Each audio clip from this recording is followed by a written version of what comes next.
tempatnya. Cornerstone kita, kabar baik selamanya.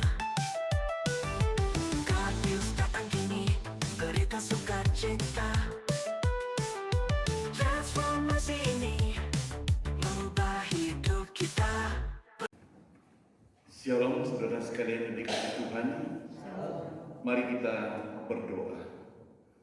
Bapa yang di surga, kami berterima kasih kepadamu karena kasih-Mu yang begitu besar terhadap kami semuanya. Itu sebabnya Tuhan, kalau kami boleh duduk dalam ruangan ini, kesempatan kami boleh bersama-sama beribadah, kami berterima kasih kepadamu. Kami juga berdoa untuk hamba-Mu yang akan menyampaikan firman Tuhan.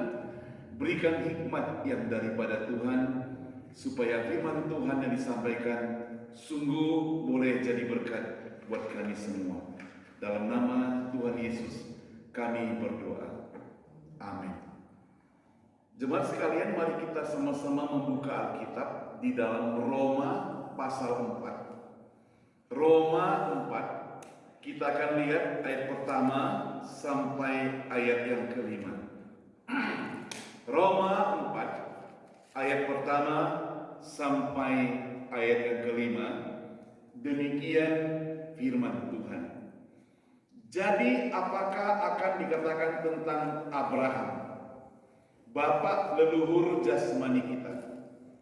Sebab jikalau Abraham dibenarkan karena perbuatannya, maka ia beroleh dasar untuk bermegah, tetapi tidak di hadapan Allah.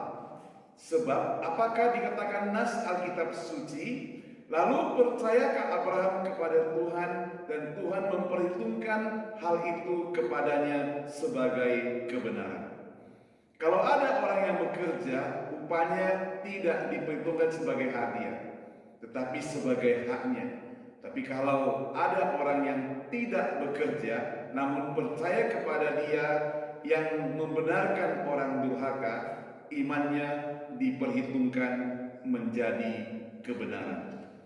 Sampai di sini dulu, nanti kita akan lihat bagian yang lain. Hari ini kita akan merenungkan firman Tuhan bahwa kita dibenarkan dengan iman kita kepada Tuhan, bukan karena apa yang kita lakukan. Tanggal 31 Oktober setiap tahun diperingati sebagai Hari Reformasi. Ya. Apa yang dimaksud dengan reformasi? Reformasi adalah satu gerakan pembaharuan dalam gereja Kristen pada abad 16. Tujuannya adalah untuk memperbaiki praktek-praktek dan ajaran-ajaran gereja Katolik Roma yang dianggap menyimpang dari ajaran Alkitab. Kita lihat sejarah singkat munculnya reformasi di gereja dulu. Reformasi di gereja dimulai pada tahun 1517 ketika Martin Luther mengambil paku 95 dalil atau tesis di pintu gereja Wittenberg di Jerman. Nah, gerakan ini kemudian menyebar ke seluruh Eropa dan menghasilkan pembentukan gereja-gereja Protestan. Jadi munculnya gereja Protestan itu dipelopori Martin Luther. Ada orang katakan karena dia protes maka disebut Protestan. Nah, apa penyebab reformasi? Tadi sudah disebutkan beberapa faktor penyebabnya reformasi adalah adanya korupsi di gereja-gereja pada zaman itu. Ya, kemudian adanya surat pengampunan dosa. Jadi waktu itu di gereja diajarkan kalau kamu berdosa, kamu bisa bayar dengan uang untuk beli selembar surat, nanti dosamu akan bebas. Lalu yang ketiga ada keinginan untuk kembali ke ajaran Alkitab yang murni. Jadi Martin Luther berjuang supaya kembali back to Bible dikatakan. Perkembangan teknologi cetak yang memungkinkan penyebaran ide-ide ini. Jadi waktu itu sudah ada percetakan. Jadi bisa disebarkan tentang konsep ini. Beberapa tokoh-tokoh reformasi yang terkenal, pertama Martin Luther dari Jerman, ada John Calvin dari Prancis atau Swiss, ada Heinrich Zwingli itu dari Swiss juga, ada John Knox dari Skotlandia, dan yang kelima ada Thomas Cranmer dari Inggris. Sekarang pertanyaan, apa yang dilakukan oleh Martin Luther? Yang pertama, dia menerjemahkan Alkitab ke dalam bahasa Jerman. Jadi Alkitab semuanya diterjemahkan dalam bahasa Jerman. Maksudnya supaya apa? Supaya jemaat bisa mengerti waktu membaca. Lalu dia menulis 95 tesis mengkritik praktek-praktek gereja pada waktu itu. Dan dia mengajar satu doktrin pembenaran oleh iman. Dia ingin mengatakan bahwa kalau engkau mau selamat, tidak harus dengan bayar. Bukan usaha kita. Dan dia kutip tentunya dalam Roma pasal 4. Nah, di sini menekankan pentingnya Alkitab sebagai otoritas. Jadi otoritas Alkitab tertinggi dalam iman kepercayaan orang Kristen. Nah, kalau saudara mendengar apa yang disebut dengan sola scriptura, itu artinya hanya Alkitab satu-satunya kita percaya. Ada juga sola fide, hari ini kita pelajari, hanya iman. Jadi keselamatan hanya diperoleh melalui iman kepada Yesus Kristus. Ada sola gratia, hanya anugerah. Bagaimana itu terjadi? Bahwa keselamatan adalah pemberian yang cuma-cuma dari Allah. Solus Christus, hanya Kristus. Yesus Kristus adalah satu-satunya perantara antara Allah dan manusia. Jadi kita datang kepada Allah melalui Yesus Kristus. Dan yang terakhir, Solidio Gloria, kemuliaan bagi Allah. Jadi segala sesuatu yang kita lakukan, segala hal yang terjadi dalam dunia ini, sebagai orang percaya, segala sesuatu untuk memuliakan Allah. Jadi di dalam reformasi itu ada perubahan besar, kembali kepada Alkitab yang mengajarkan tentang kebenaran, praktek yang berbudaya pada waktu itu. Nah, sekarang kita masuk dalam Alkitab ya, di dalam Roma 4 ayat 1. Jadi, apakah akan kita katakan tentang Abraham? Bapak leluhur jasmani kita. Abraham dikatakan sebab jikalau Abraham dibenarkan karena perbuatannya, maka ia beroleh dasar untuk bermegah. Saudara, hari ini kita memperoleh keselamatan dari Yesus bukan karena perbuatan kita. Bukan karena saya baik, maka saya dapat selamat. Bukan karena saya pernah menolong orang, maka saya dapat keselamatan itu.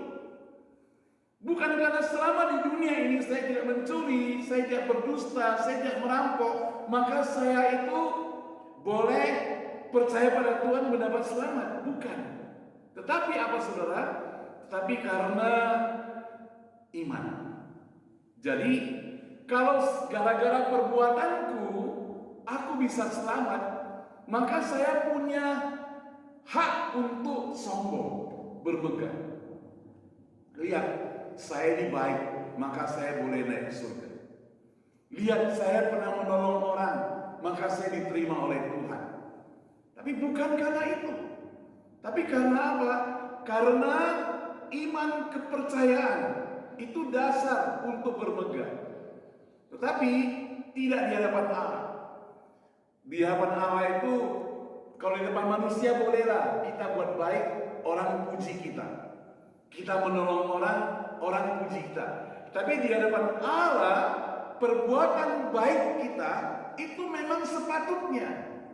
Sebagai orang percaya, sepatutnya kita berbuat baik. Memang begitulah orang percaya, harus berbuat baik. Saudara, dilanjutkan dengan ayat ketiga dikatakan, sebab apakah dikatakan nas Alkitab suci? Lalu percayalah Abraham kepada Tuhan dan Tuhan memperhitungkan hal itu kepadanya sebagai kebenaran. Jadi iman Abraham itu diperhitungkan sebagai kebenaran. Hari ini kita memiliki iman yang sama dengan iman Abraham. Iman kita diperhitungkan menjadi kebenaran, sehingga kita boleh percaya kepada Tuhan. Sekali lagi, bukan karena kebaikan kita, bukan karena kehebatan kita, tapi semuanya adalah apa? Alkitab katakan semuanya adalah anugerah.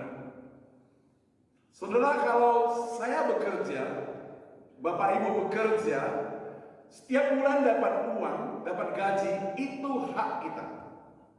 Karena apa? Karena kita bekerja. Justru kalau kita kerja gak dikasih gaji, kita marah. Kita bisa protes. Karena hak kita untuk dapat gaji. Tetapi kalau saya tidak bekerja, tapi dapat gaji, itu yang disebut dengan anugerah. Nah, hari ini keselamatan yang kita dapat adalah bukan karena usaha kita, bukan karena perjuangan kita, bukan karena apa yang kita lakukan, maka disebut sebagai anugerah. Grace, anugerah. Nah, saudara yang saya kasih Tuhan, maka firman Tuhan berkata, anugerah itu gratis. Yang penting iman kita kepada Tuhan. Mengapa anugerah bisa gratis? Anugerah itu gratis karena Yesus sudah membayarnya di atas kayu salib. Anugerah gratis karena Yesus dipaku di atas kayu salib. Sehingga apa? Sehingga orang yang percaya kita mendapatkan keselamatan itu. Berbahagialah orang yang diampuni pelanggaran-pelanggarannya. Jadi kita termasuk orang yang bahagia kalau kita percaya, karena pelanggaran-pelanggaran kita itu diampuni. Pelanggaran-pelanggaran kita itu ditutupi. Dosa-dosa kita itu dibereskan oleh Tuhan. Kalau kita bersandar kepada Dia, minta pengampunan kepada Dia. Berbahagialah manusia yang kesalahannya tidak diperhitungkan oleh Tuhan kepadanya. Demikian kata Daud.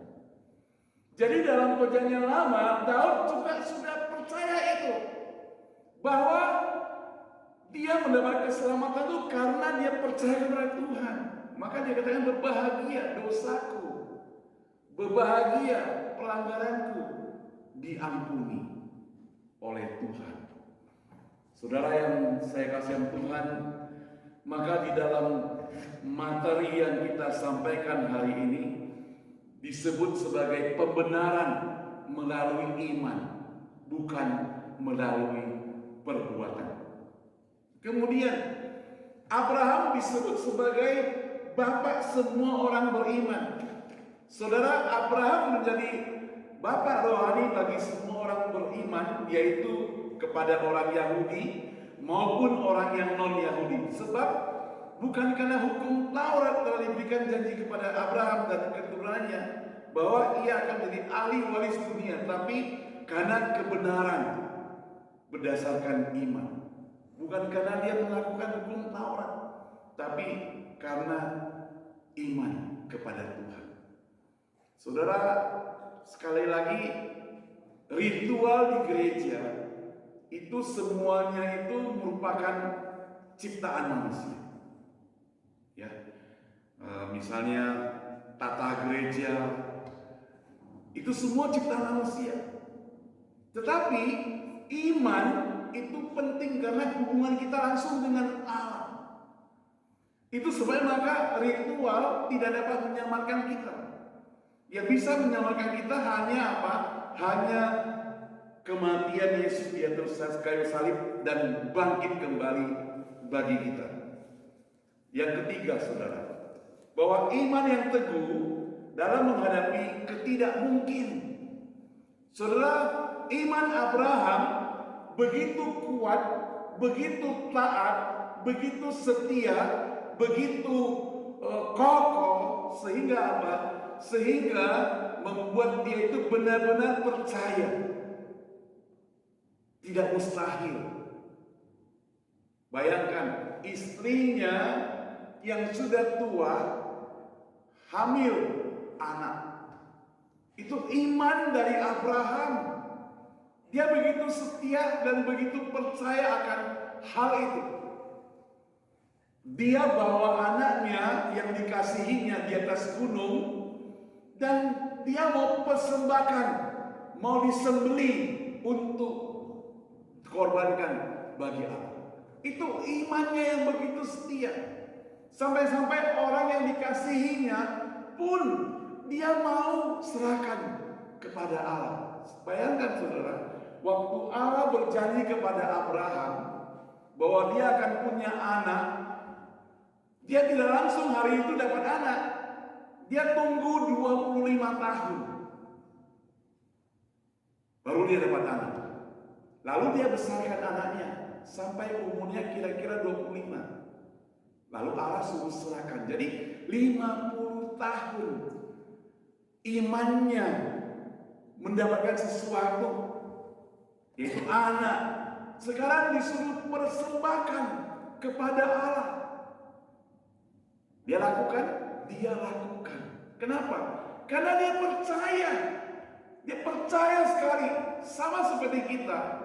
Firman Tuhan berkata, karena apa yang dilakukan oleh Allah, yang dirancangkan oleh Allah, bukan merupakan rancangan jahat. Maka saya percaya, Abraham percaya akan hal ini. Bahwa apa yang Allah rancangkan dalam hidupnya itu bukan rancangan yang jahat. Dia beriman, dia keluar dari tanah Ur Kasdim, berangkat ke tempat yang tidak tahu di mana, yang disebut tanah perjanjian. Kalau sekarang kita mau berangkat, begitu duduk di mobil kita sudah pasang GPS, cari alamatnya sampai tepat, kita bisa pastikan jam berapa sampai. Sudah ada belok kanan, belok kiri, masuk freeway ini, keluar freeway itu, masuk highway ini, keluar lewat jembatan ini, dan sebagainya, masuk kota ini, dan sebagainya. Kita sudah ada data-datanya. Begitu menyenangkan, bukan? Tapi waktu Abraham diutus Allah keluar dari tanah Ur Kasdim, dia tidak punya itu. Hanya disuruh berangkat pergi. Saudara, kalau hari ini kita ada yang perintahkan kita, coba kamu berangkat pergi. Mau kemana? Ya ke tanah perjanjian. Di mana itu? Pergilah. Jalan saja. Tapi Abraham itu percaya.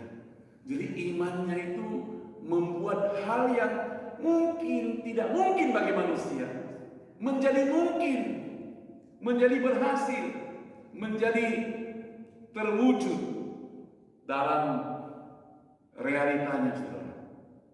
Itu iman yang teguh dalam menghadapi tidak mungkin. Saudara pernah mengalami hal demikian? Di dalam hidup kita rasa tidak mungkin lah. Tidak mungkin ini terjadi. Tapi Tuhan itu memberikan hal yang tidak mungkin jadi mungkin.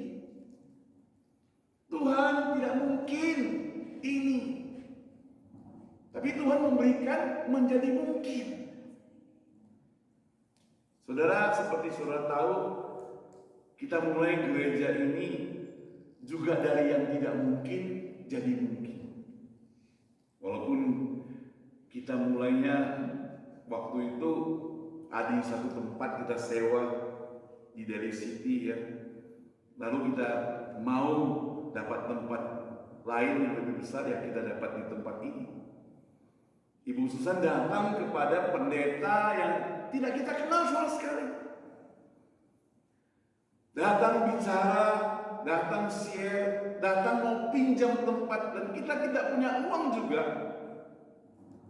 Waktu itu saya masih ingat, yang masih ingat dalam sama-sama datang, pertama kali ada Ibu Naomi waktu itu ya. Ada lagi lah ibu ya, Ibu Lian An, Ibu Lili pernah juga sama-sama awal-awalnya.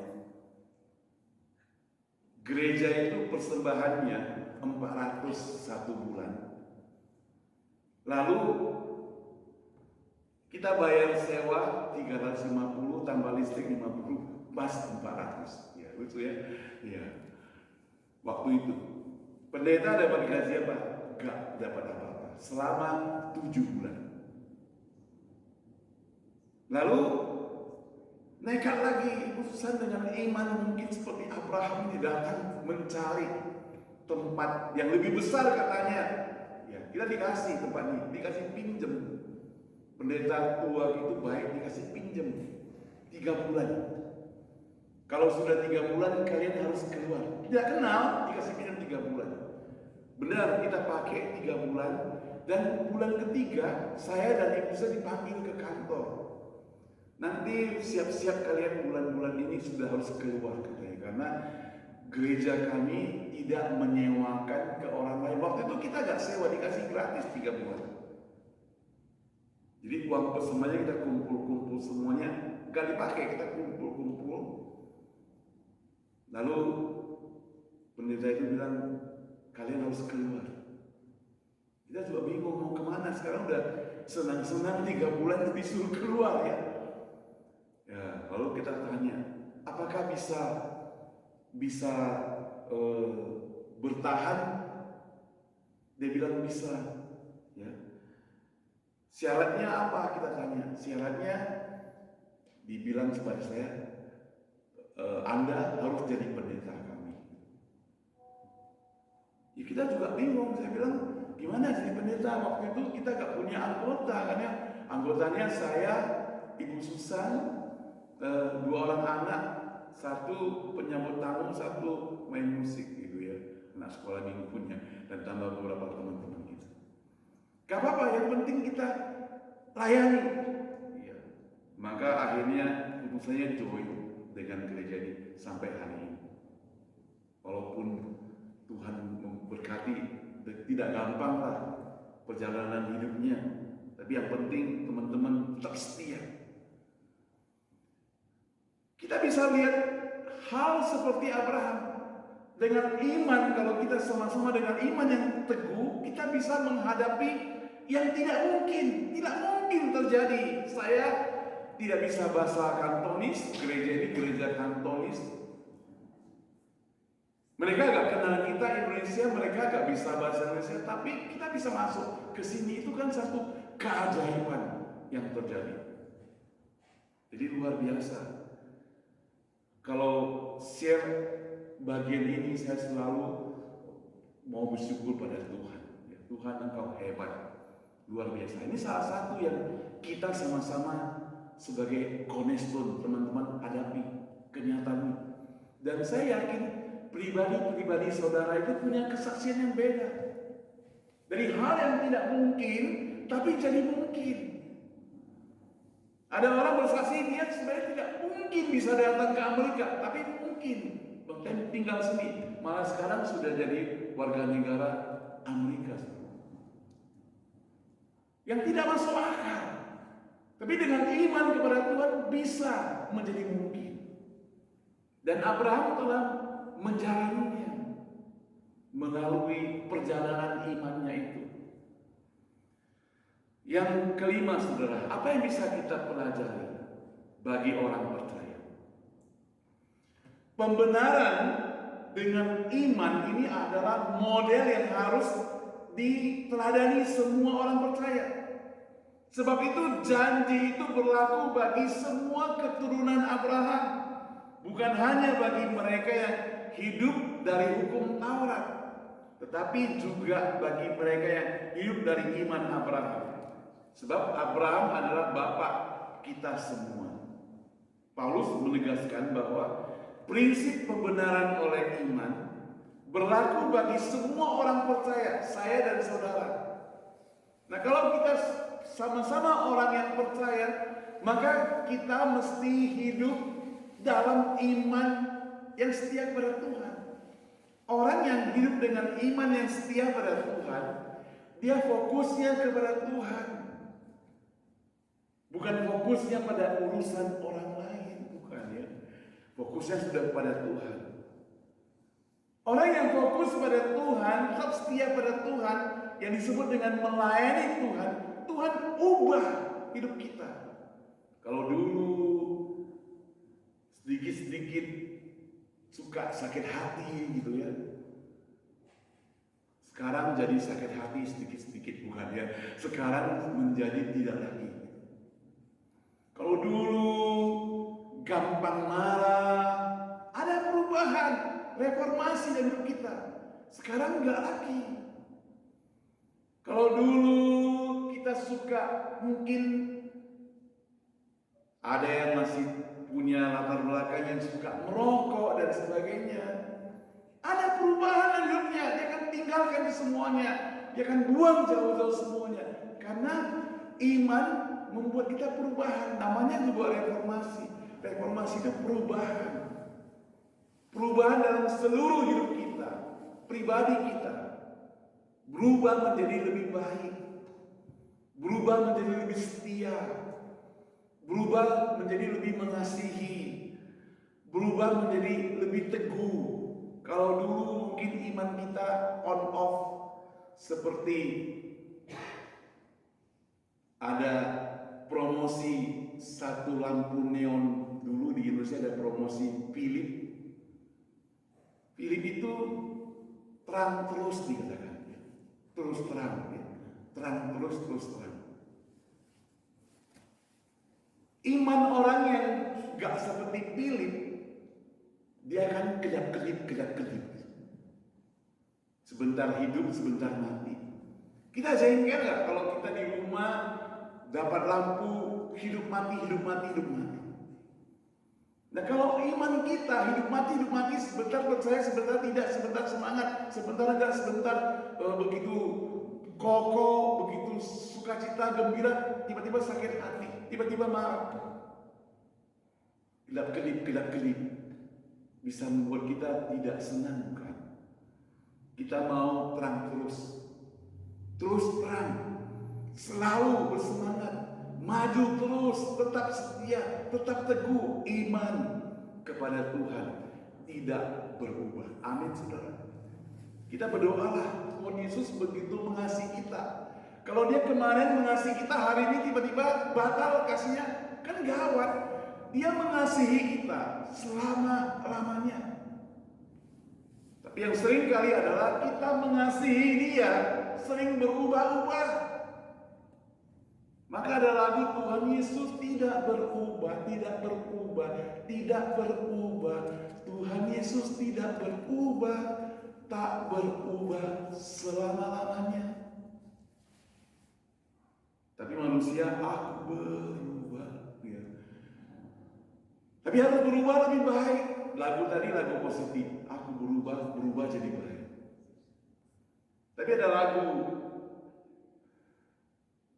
sekuler, dia nyanyikan, aku masih seperti yang dulu. Gitu. Aku masih seperti yang dulu. Kita tinggalkan semuanya. Ada perubahan. Karena kita sudah percaya pada dia. Ada iman kebenaran. Reformasi, perubahan menjadi lebih baik, lebih semangat. Semangat reformasi itu tetap kita lakukan. Kembali tetap setia pada Alkitab. Jadi kalau ada ajaran yang tidak sesuai dengan Alkitab, itu otomatis sudah ajaran yang tidak bisa kita terima. Karena fokus kita adalah sesuai dengan Alkitab. Kalau saudara mendengarkan ajaran di YouTube kan banyak, ada pendeta-pendeta ngomong ini, ngomong itu, berdebat-debat gitu tentang apa. Kadang-kadang orang nonton bisa imannya goyah. Pokoknya prinsip kita adalah kalau kita dengar ceramah ataupun khotbah ataupun perdebatan ataupun seminar yang tidak sesuai dengan firman Tuhan, sekali lagi bahwa yang tidak sesuai dengan Alkitab, itu berarti bukan ajaran Kristen. Itu berarti bukan ajaran orang percaya. Bisa juga itu merupakan ajaran yang sesat. Jangan kaget, ajaran sesat juga pakai Alkitab, saudara. Saksi Yehova datang ke rumah, dia bawa Alkitab, saudara. Tapi lama-kelamaan dia ubah ayat-ayatnya itu. Beberapa ayat penting dia ubah. Kalau kita percaya Yesus adalah Tuhan, dia nggak percaya. Nanti kalau sampai kita sudah terikat dengan dia, tidak bisa lepas lagi, dia baru kasih Alkitab dia kepada kita. Awal-awalnya enggak. Kalau kita pergi ke Golden Gate misalnya, di jembatan itu, sering saya bawa teman-teman ke sana, saya lihat banyak sekali orang begitu semangat dia promosi tentang saksi Yehova. Bukunya itu adalah menara pengawal, di sini watchtower gitu ya. Dia perkenalkan. Ya, ajarannya baik, benar. Semua agama ajarannya baik ada. Ajarannya baik. Tapi di dalamnya tidak percaya Yesus. Menyeleweng daripada itu. Tidak percaya Yesus adalah Tuhan. Maka perlu kembali kepada Alkitab. Selama ajaran yang tidak sesuai dengan firman Tuhan, itu ajaran yang tidak bisa kita terima. Jadi Alkitab menjadi pedoman bagi kita semuanya. Mari kita berdoa. Bapa di surga, pakailah kami Tuhan, supaya kami beriman kepada Tuhan dengan setia, dengan sungguh-sungguh, seperti Abraham, sampai disebut sebagai bapa yang beriman. Di dalam berimannya Abraham, banyak hal yang tidak mungkin menjadi mungkin. Banyak hal mujizat terjadi dalam hidupnya. Kami juga Tuhan, dalam perjalanan hidup kami, banyak hal yang tidak mungkin menjadi mungkin. Kami bersyukur kepada Tuhan. Itu sebab Tuhan, pertahankanlah kami, tetap setia kepadamu. Jangan goyahkan kami. Di luar banyak ajaran-ajaran yang bertentangan dengan iman Tuhan. Di luar banyak ajaran-ajaran yang sesat. Tapi tolong Tuhan, kami tidak sampai tersesat. Kami mau tetap fokus kepada Alkitab. Kembali kepada Alkitab adalah firman Tuhan. Tolong kami. Dengar doa kami. Di dalam nama Yesus. Terima kasih Tuhan. Amin. Untuk kasih sayang-Mu, anugerah-Mu berlimpah dalam hidupku. Pemeliharaan-Mu nyata, perlindungan yang tiada henti. Kau selalu ada di setiap langkahku. Kau beri kesempatan untuk balas kasih-Mu. Terimalah persembahanku dengan hati tulus. Saat ku lemah dan jatuh, Kau hadir baru, menguatkan rohku dalam gelap terang-Mu. Kasih yang tak berujung, selalu setia mendampingi di setiap jalan.